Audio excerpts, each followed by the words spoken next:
LLP का audit देखते हैं। Accounts, money received and expanded, asset and liabilities, cost record and other, ये जो भी होते हैं इसका ऑडिट किया जाता है।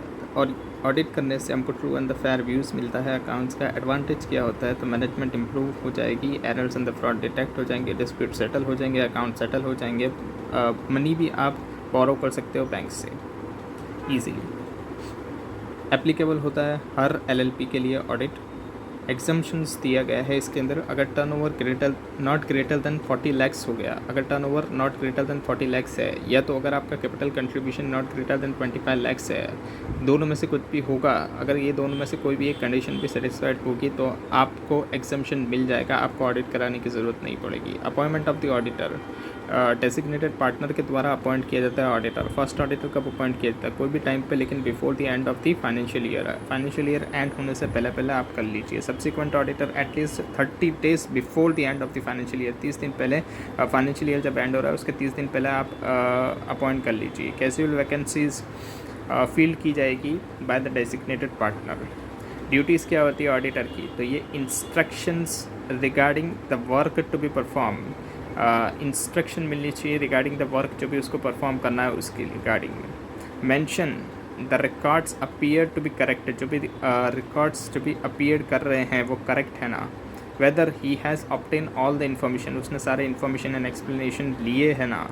Whether any restrictions was imposed, क्या कोई रिस्ट्रिक्शन उसके ऊपर इम्पोज किया गया था क्या। Read the LLP agreement, LLP agreement को वो पढ़ेगा, रेफ़र करेगा मिनट्स बुक्स को अगर कोई होती है तो। रजिस्ट्रार के पास 2 रिटर्न फाइल करने होते हैं। कौन से रिटर्न्स होते हैं, ये जो एनुअल रिटर्न्स होते हैं, एनुअल रिटर्न होता है जो कि एनुअल रिटर्न समराइज्ड होता है, समरी होती है, एनुअल रिटर्न्स के अंदर दी जाती है। With in the 60 days from the end of the financial year यहाँ पर फाइल करना होता है। किस फॉर्म के अंदर होता है, फॉर्म 11 के अंदर होता है। अगर हम लोग टाइम लाइन देखें तो end of the financial year से 60 डेज़ के अंदर अंदर हमको एनुअल रिटर्न फाइल करना होता है। उसके बाद statements of the accounts and the solvency, ये भी डिटेल्ड के अंदर दिया जाता है। ये कब फाइल करना होता है, तो with in 30 days from the end of the 6 month of the end of the financial year. मतलब फाइनेंशियल ईयर कब एंड हो रहा है, टाइम लाइन में देखेंगे, फाइनेंशियल ईयर एंड हो रहा है, उससे 6 महीने गुजर गए, उसके बाद के 30 दिन के अंदर विद इन द 30 डेज़ आपको statement of account and solvency को फाइल करना होता है। पावर क्या क्या है रजिस्ट्रार के, तो वो ऑब्टेन करेगा नेसेसरी इन्फॉर्मेशन, समन कर सकता है नेसेसरी पर्सन को, मतलब बुलाकर पूछताछ कर सकता है। लोकल बॉडीज़ का ऑडिट देखते हैं। मीनिंग क्या है म्यूनसिपालिटी का, तो इसको डिफाइन किया गया है as a unit of the local self government. ये एक यूनिट है लोकल सेल्फ गवर्नमेंट की in the urban area, urban areas के अंदर ये पाई जाती है। लोकल सेल्फ गवर्नमेंट क्या है, तो एडमिनिस्ट्रेशन है ऑफ द लोकालिटी, यानी जो भी लोकालिटी है उसका एडमिनिस्ट्रेशन करना। अ विलेज, टाउन, सिटी और any other areas smaller than the state, ये सब इसके अंदर कवर होते हैं। विलेज होता है, टाउन होता है, सिटी होता है, या तो कोई भी अदर एरियाज़, लेकिन वो स्मॉल होना चाहिए स्टेट से। रिप्रेजेंटिंग द लोकल इनहेबिटेंट्स, यहाँ पर रिप्रेजेंट किया जाएगा लोकल इनहेबिटेंट्स को, मतलब लोकल लोगों को यहाँ पर ध्यान में रखा जाएगा। Raising at least part of its revenue through the local taxations, यहाँ पर उसका रेवेन्यू जो होता है वो कैसे आता है, तो लोकल टैक्सेशंस लगाकर वो रेवेन्यू को रेज कर सकती है अपना। Spending its income on the services which are regarded as a local, जो भी लोकल सर्विसेज है उसको प्रोवाइड करके वो इनकम जनरेट कर सकती है। Distinct from the state and central services, मतलब इस सर्विसेज के अंदर कौन सी सर्विसेज नहीं आएगी, जो सेंट्रल या स्टेट प्रोवाइड कर रही है वो सर्विसेज इसमें नहीं आएगी। बाकी आप लोकली जो भी सर्विसेज होती है वो आप प्रोवाइड करके ना इनकम जनरेट कर सकते हो।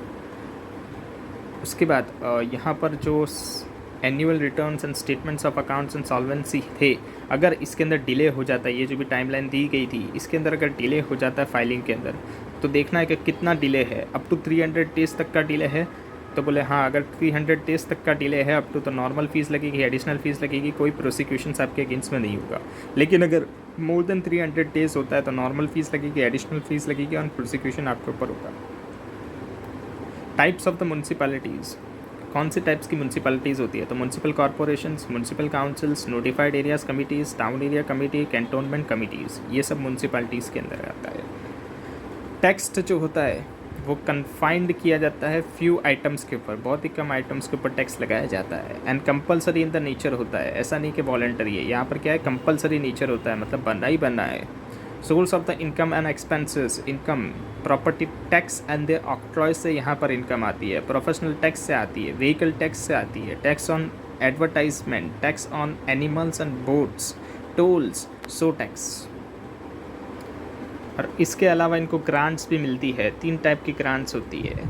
जनरल पर्पस ग्रांट्स होती है, यहाँ पर ब्रिज, यहाँ पर क्या होता है जनरल पर्पस ग्रांट के अंदर ब्रिज बनाया जाता है गैप को फुलफिल करने के लिए between the needs and the resources of the local body, यानी जो भी उसकी नीड्स एंड रिसोर्सेज है उसका गैप जो भी पड़ रहा है, जितना उसने टैक्सेस से और सर्विसेज से जो भी रेवेन्यू इकट्ठा किया है, इनकम इकट्ठी की है, और उसके अंदर जो भी गैप पड़ रहा है वो सेंट्रल गवर्नमेंट या स्टेट गवर्नमेंट क्या करती है, ग्रांट देकर इनको ब्रिज को फुलफ़िल करती है।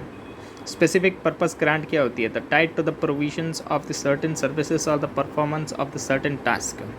यहाँ पर सर्टेन सर्विसेज या तो उसके परफॉर्मेंस जो होता है ऑफ द सर्टेन टास्क, उसके बेसिस पे यहाँ पर ग्रांट दी जाती है। मतलब कोई स्पेसिफिक पर्पस के लिए ग्रांट दी जाती है कि इस पर्पस के लिए इसको यूटिलाइज़ करना, और उसको उसी पर्पस के लिए यूटिलाइज़ किया जाता है। Certain service and performance of the certain task के लिए ये ग्रांट दी जाती है। Statutory and compulsory compensatory, statutory and compensatory grant, loss of the revenue on taking over the tax by the state government from the local government, इसके अंदर वो compensate करती है। मतलब यहाँ पर लोकल गवर्नमेंट जो है उसका लॉस हो रहा है उसके रेवेन्यू के अंदर, किसकी वजह से लॉस हो रहा है, क्योंकि जो स्टेट गवर्नमेंट है वो टैक्सेस चार्ज कर रही है, उसकी वजह से। टेकिंग ओवर द टैक्स मतलब जो भी लोकल अथॉरिटीज़ जो थी वो अभी तक जो सर्विसेज प्रोवाइड कर रही थी उसके ऊपर वो टैक्स लगा रही थी और उससे वो रेवेन्यू जनरेट कर रही थी। लेकिन अभी स्टेट गवर्नमेंट ने क्या किया, उस लोकल अथॉरिटीज़ की उस सर्विसेज को ले लिया और वो अब सर्विसेज प्रोवाइड करने लगी, मतलब स्टेट गवर्नमेंट सर्विसेज वो वाली प्रोवाइड करने लगी। तो उसके वजह से क्या हो गया, टैक्स के अंदर लॉस हो गया किसको, लोकल गवर्नमेंट को। तो इस लॉस को कंपनसेट करने के लिए जो स्टेट गवर्नमेंट है वो प्रोवाइड करती है ग्रांट, और ऐसे ग्रांट को हम लोग क्या बोलते हैं, statutory and compensatory grant. Expenses कौन से होते हैं, तो regulatory, maintenance and development activities के लिए एक्सपेंसेस किए जाते हैं। Financial administration of the local bodies, budget procedures बनाई जाती है। ये बजट जो होता है ये वेरी करता है state to state. Twin considerations इसके अंदर आता है, मतलब 2 एडवांटेज निकल के आते हैं, एक तो कंट्रोल हो जाता है और दूसरा अकाउंटेबिलिटी रहती है। Fund raise and expenses incurred, fund जितने रेस किए गए हैं एंड एक्सपेंसेस कहाँ इनकर्ड करने हैं, मतलब फ़ंड कहाँ से आएगा और एक्सपेंस कहाँ पर करने पड़ेंगे। In accordance with the rules के हिसाब से होना चाहिए। एंड एज पर सेक्शन लगे होने चाहिए, सेक्शंस के बिना यहाँ पर कोई भी एक्सपेंसेस नहीं किया जाना चाहिए। Income, level of the taxations, income कहाँ से आएगी कि कितना लेवल ऑफ द टैक्सेशंस हम लोग लेंगे, वहाँ से हम लोग डिसाइड करेंगे। एक्सपेंसेस जो है उसका सीलिंग ऑन द एक्सपेंडिचर, मतलब इन खर्चों के ऊपर इतना तक ही हमको स्पेंड करना है, वो यहाँ से हम लोग बजट के अंदर डिसाइड करेंगे। स्पेसिफिक बजट्स भी बनाएंगे यहाँ पर। एक्स्ट्रा ऑर्डिनरी आइटम्स जो होती है जहाँ पर कोई डिस्टिंक्शन नहीं होता between the capital and the revenue items. Extra ordinary items जो होती है वो क्या होती है, तो आइटम्स होती है जहाँ पर कोई डिस्टिंक्शन नहीं किया जाता कि इसको एक्सपेंस के अंदर बांटना है या रेवेन्यू आइटम्स के अंदर इसको ट्रीट करना है। एक्सपेंडिचर कंट्रोल्स, यहाँ पर क्वेश्चंस आ सकता है कि why external audit of the local body is required, क्यों हमको एक्सटर्नल ऑडिट की ज़रूरत है लोकल बॉडी के अंदर। तो भाई जो लेजिस्लेटिव एंड एग्जीक्यूटिव होता है वो दोनों अलग अलग होता है, मतलब लॉ बनाने वाले अलग होते हैं और लॉ को एग्जीक्यूट करने वाले अलग होते हैं। There is an integration of the powers in the local body making it difficult. Integration of the power, इन दोनों के अंदर क्या होता है, लोकल अथॉरिटी के अंदर यहाँ पर इंटीग्रेट किया जाता है, मतलब लेजिस्लेटिव एंड एग्जीक्यूटिव को इंटीग्रेट किया जाता है। इसके लिए ये डिफ़िकल्ट हो जाता है उसको एग्जीक्यूट करना बॉडी के लिए। To act as controlling authority के तौर पर उसको एक्ट करना डिफ़िकल्ट हो जाता है, इसलिए यहाँ पर एक्सपेंडिचर कंट्रोल्स लगाया जाता है। Accounting systems neither simple nor comprehensive, simple भी नहीं होता, कॉम्प्रिहेंसिव भी नहीं होता। समटाइम्स प्रोवाइड, यहाँ पर बहुत सी बार ऐसा होता है कि इनएडिक्वेट इन्फॉर्मेशन मिलती है, या तो समटाइम ऐसा होता है कि एक्सेसिव इन्फॉर्मेशन मिल जाती है। Objectives of the audit of the local bodies, क्या ऑब्जेक्टिव्स है लोकल बॉडीज़ के। तो जो municipal corporations of the Delhi, Bombay and the few others have the power to appoint their own auditors for regular external audit. Regular external audit करने के लिए जो ये म्यूनसिपल कॉरपोरेशंस हैं दिल्ली, बॉम्बे और दूसरे भी अदर्स, वो लोग अपने ऑडिटर्स को अपॉइंट करते हैं, उनके पास ये पावर है। Important objectives of the audit क्या है? तो report strength and the weakness. अगर ऑडिट कराएंगे तो स्ट्रेंथ एंड द वीकनेस पता लग पाएगी, वो रिपोर्ट कर देगा जो भी ऑडिटर है वो, कि क्या स्ट्रेंथ है क्या वीकनेस है systems of the financial controls के अंदर, मतलब कंट्रोल्स कितने सक्षम है, वो यहाँ पर रिपोर्ट के अंदर पता लग पाएगी, उसकी स्ट्रेंथ एंड वीकनेस पता लग पाएगी फाइनेंशियल कंट्रोल्स की। Detections and the prevention of the errors and the fraud and the misuse of the resources. यहाँ पर हम लोग डिटेक्ट कर पाएंगे और प्रिवेंट कर पाएंगे किसको? एरर्स एंड फ्रॉड को। एंड कहीं पर मिसयूज़ ऑफ द रिसोर्सेज हो रहा है तो वो भी यहाँ पर पता लग पाएगी। Report whether the value for the money fully received, जितना वैल्यू मिलना चाहिए उस सर्विसेज के अंदर से वो रिसीव्ड हो रहा है ना या नहीं हो रहा है, वो यहाँ पर हमको पता लग पाएगी। Report the fairness of the content and the presentations of the financial statement. Report करेगा वो क्या? Fairness of the content and the presentations of the financial statements.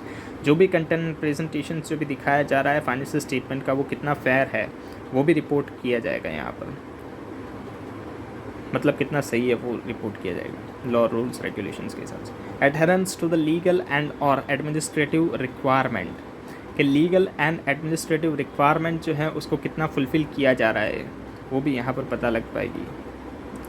Audit programmes for the local bodies ensures the appointment. पहले ensure करना पड़ता है appointment को कि कौन से ऑडिटर को अपॉइंट किया जाएगा। Report on the fairness of the content and the representations, उसके बाद रिपोर्ट दी जाती है fairness and the contents of the representations पे।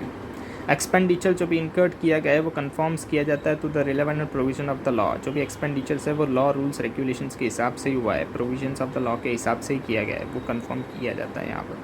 Provisions of the fund and the expenditures is incurred from the provisions and the same authorized by the competent authority। जो भी provisions of the fund है and जो भी expenditure incurred किया गया है वो provisions के हिसाब से है एंड वो उसको ऑथोराइज भी किया गया है competent authority के द्वारा। सारे टाइप्स के sanctions आइदर चाहे वो जनरल हो या वो स्पेशल हो, वो accorded by the competent authority, मतलब उसको क्या किया गया है कम्पिटेंट अथॉरिटी के द्वारा अकॉर्डेड किया गया सेंक्शंस जो भी सारे टाइप्स के होते हैं, आइदर जनरल होते हैं या तो स्पेशल होते हैं, उसको सेंक्शन करके ही पास किया गया। वैल्यू फॉर द इन्वेस्टमेंट या तो performance audit, investment and performance audit के लिए भी यहाँ पर काम में लगता है ये।